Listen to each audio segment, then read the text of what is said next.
Hi everyone, it's Lauren from Crafty Hippie. Today I'm going to be talking to you about acrylic blocks. So Stampin' Up do their own range of acrylic blocks which are available individually or as a set. Now when I first started crafting, I must admit I didn't buy the Stampin' Up blocks. I saw tools as a bit of a boring thing to be spending my money on. I wanted to buy the stamp sets, I wanted to buy all the coloured inks. I didn't really want to be spending money on things like bits of plastic. So inevitably I went out and bought some blocks of another brand.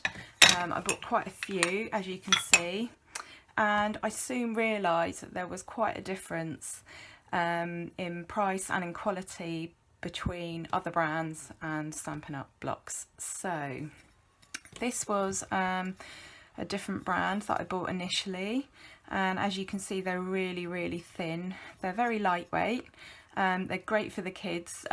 My kids aren't bothered about getting their fingers all over their projects, but as you can imagine, as the old adage goes, buy cheap, buy twice. So I bought these. I soon got really frustrated with these and I ended up buying the Stampin' Up ones.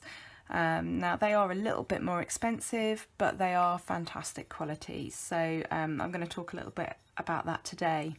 So as you can see, these ones are quite well worn. They're quite scuffed, which is surprising because I didn't actually have them all that long. They don't look particularly clean. They've got lots of little scratches over them, and just generally they're not that great in quality.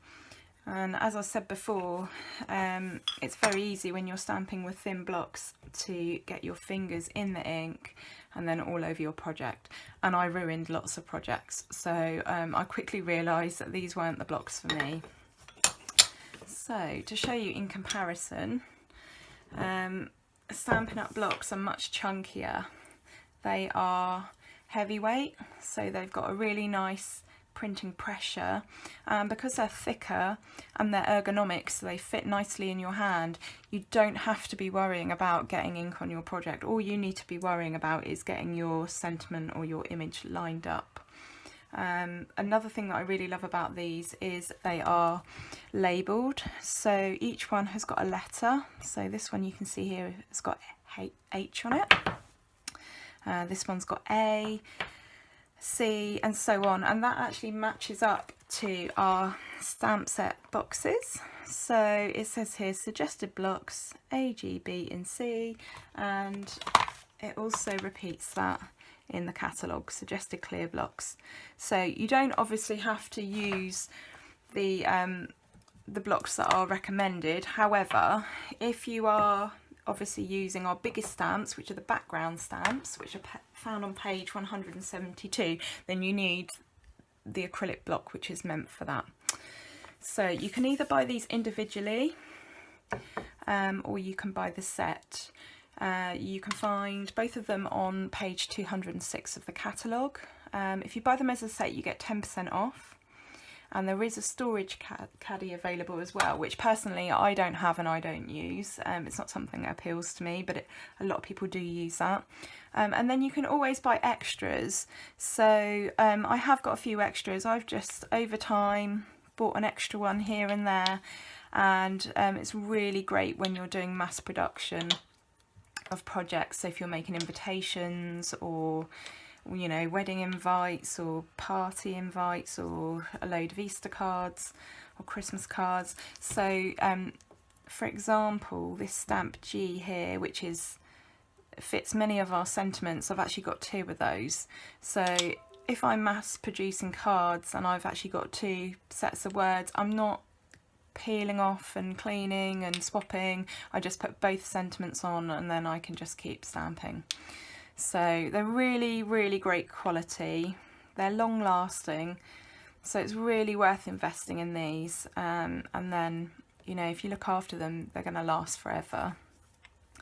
Like I said, it's great to have multiples. You might do workshops or classes, or have friends over to stamp.